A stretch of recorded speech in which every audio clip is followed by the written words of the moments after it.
On January 6, 1989, the state of Missouri carried out a historic execution, the first after 24 years of silence. The man George "Tiny" Mercer, 44, became the focus of national attention as he entered the execution chamber, converted from the old gas chamber at the Missouri State Penitentiary. But this story is not just about an execution. It is a story about a fateful night in 1978, about a young woman named Karen Keaton, and about the chain of brutal decisions that led to an irreversible tragedy. Today, we will explore the story from the moment George Mercer committed his heinous crime to his arduous appeals process, the meals he chose, his final moments in prison, and the haunting words he left behind. This case is a heartbreaking tragedy centered on Karen Ann Keaton, a vibrant 22-year-old woman working as a waitress at a bar in Grandview, Missouri. Karen led a simple life, never suspecting that fate had placed her in the sights of a vicious killer. In the late hours of August 30, 1978, as Karen was going about her daily work, George Mercer noticed her. He, along with his accomplices, laid a trap that would plunge the young woman into a night of terror, turning Mercer's 34th birthday into an unforgettable tragedy for Karen and her loved ones. Karen's sudden and brutal death not only left an unfillable void for her family, but also became a deep scar in the community, leaving many to wonder what had turned an ordinary life into the victim of such a horrific crime. George C. "Tiny" Mercer, born on August 31, 1944, was an American man whose name became synonymous with brutality and crime. Although information about Mercer's childhood and family background is not widely publicized, his criminal acts painted a terrifying portrait of an individual with a severe propensity for violence and a lack of remorse. Mercer was a member of a motorcycle gang, an environment that may have contributed to shaping his criminal lifestyle and behavior. What is particularly noteworthy is that at the time he murdered Karen Keaton, Mercer was already being prosecuted for the rape of a 17-year-old girl from July 1978. This indicates that he was not a one-time offender, but had a history of repeated acts of sexual violence. These events raise a significant question: what turned George Mercer, a man in his prime, into a depraved murderer and rapist? Was it his past, his environment, or his own dark nature that forged his inescapable path of crime? That fateful night, August 30, 1978, began the terrifying chain of events that led to Karen Keaton's death. George Mercer and his accomplices, after drinking at a bar in Grandview, Missouri, devised a gruesome plan. Mercer noticed Karen Keaton, who was working as a waitress, and openly expressed his depraved intentions. He and Stephen Gardner, another gang member, conspired to lure Karen away. Gardner approached Karen and invited her to breakfast, after which they would go to Mercer's house in Belton, Missouri. The purpose of this plan was to make Karen a birthday gift for Mercer, who would turn 34 the next day. Shortly after midnight on August 31st, Mercer and another gang member, David G., returned to Mercer's home.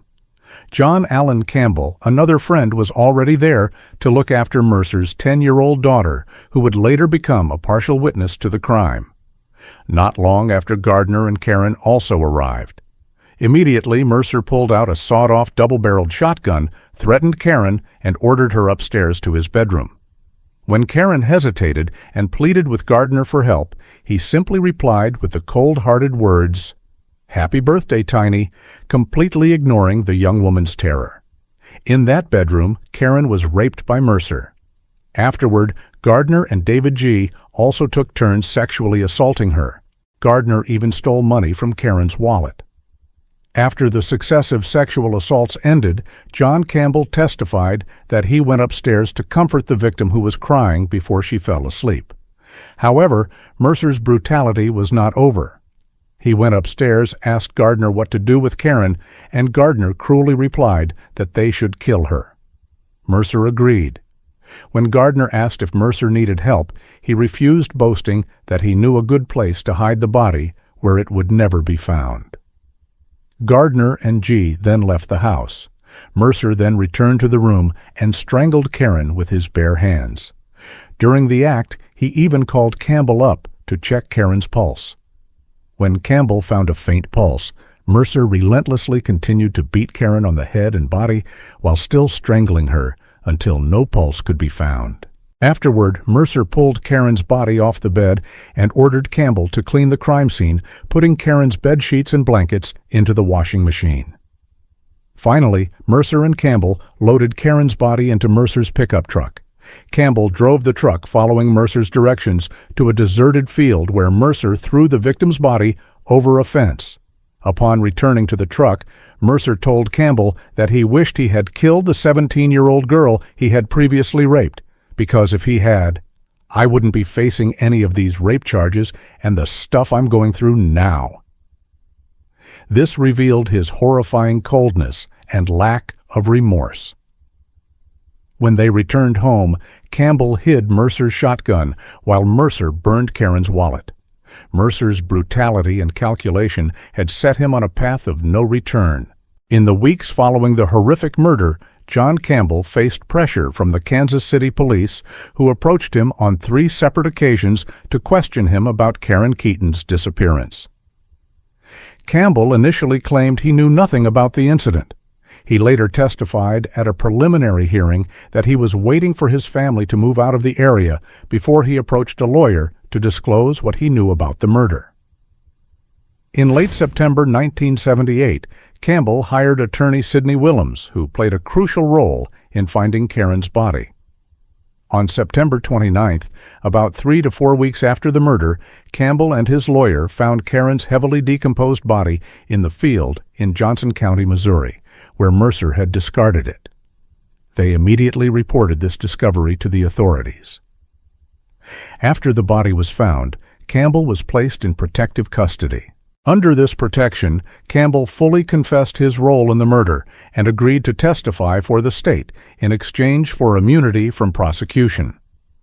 Campbell's testimony was a critical breakthrough in the case. Shortly thereafter, George Mercer and Stephen Gardner were arrested and held without bail at the Cass County Jail. This was a significant victory for justice, as the perpetrators finally had to face the consequences of their actions. Did Mercer think he could evade justice forever after so cruelly trying to dispose of his victim's body? In 1979, George Mercer and Stephen Gardner were brought to trial for first-degree murder. The trial captured public attention as the gruesome details of the case were revealed. John Campbell, as the state's most important witness, testified at both the preliminary hearing and the trial. He claimed that he thought Gardner was only joking about killing Karen and that Mercer had taken this joke seriously. Campbell also asserted that he did not intervene in the rape or murder because he was too afraid of Mercer. The jury was given the option to convict Mercer and/or Gardner of murder, second-degree murder, or manslaughter. Ultimately, both Mercer and Gardner were convicted of murder. In Gardner's case, the jury recommended a life sentence without parole until he had served a minimum of 50 years. However, Gardner's sentence was later reduced to second-degree murder on appeal, and notably, he was granted parole in 2023. For George Mercer, the jury recommended the death penalty. This sentence reflected the severity and brutality of the crime he had committed, especially the murder, and his lack of remorse. On November 9, 1979, Mercer was formally placed on death row. This verdict brought a measure of justice to Karen Keaton and her family, although it could not completely erase the pain of their loss. But was the death penalty truly enough to compensate for what had been lost, George C.? Tiny Mercer faced the final moments of his life shortly after midnight on January 6, 1989, at the Missouri State Penitentiary in Jefferson City. He was executed by lethal injection, marking a historic event as he was the first person to be executed in Missouri since 1965. At the time, Mercer was the longest-serving death row inmate in Missouri. The official witnesses to the execution included his wife Christy and a close friend from his motorcycle gang, along with media representatives and prison officials. Warden Bill M. Armentrout recounted that Mercer thanked him before he died, shook his hand and said, "Take care of my guys down here." Regarding the last meal, a detail often of public interest, no official information was recorded about George Mercer's request. This is not uncommon in executions. It is possible that he declined a special meal or simply accepted the standard prison meal of boiled vegetables, stir-fried beef, and a glass of milk. The lethal injection process began at 12:03 a.m. Witnesses recounted that Mercer coughed 3 or 4 times and showed signs of resisting the straps on the gurney before he lost consciousness at 12:05 a.m. A physician later pronounced Mercer dead at 12:09 a.m.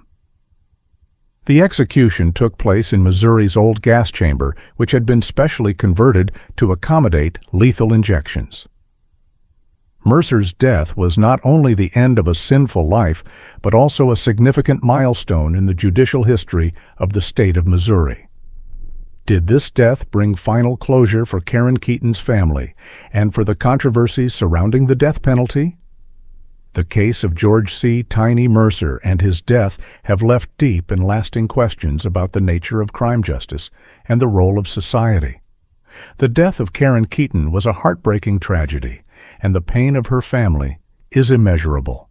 However, George Mercer's death sentence affirmed the determination of the legal system to punish the most heinous crimes. This case is more than just a crime story. It has become a symbol of the debate over capital punishment, especially since Mercer was the first person executed in Missouri after more than 2 decades. It also reminds us of the complexity of criminal behavior, what turns a person into a brutal killer, like Mercer. Were there factors in his past or environment that contributed to shaping his wrongful path? Furthermore, Mercer's story highlights the disparities within the justice system, as Stephen Gardner, an accomplice in the murder, was eventually paroled after his sentence was reduced. This raises questions about absolute fairness in the application of the law. Ultimately, the case of George Mercer is a chilling reminder of the price of violence and the importance of maintaining social order. It prompts us to reflect, how can we prevent similar tragedies in the future? And has society done enough to address the root causes that lead to such brutal crimes?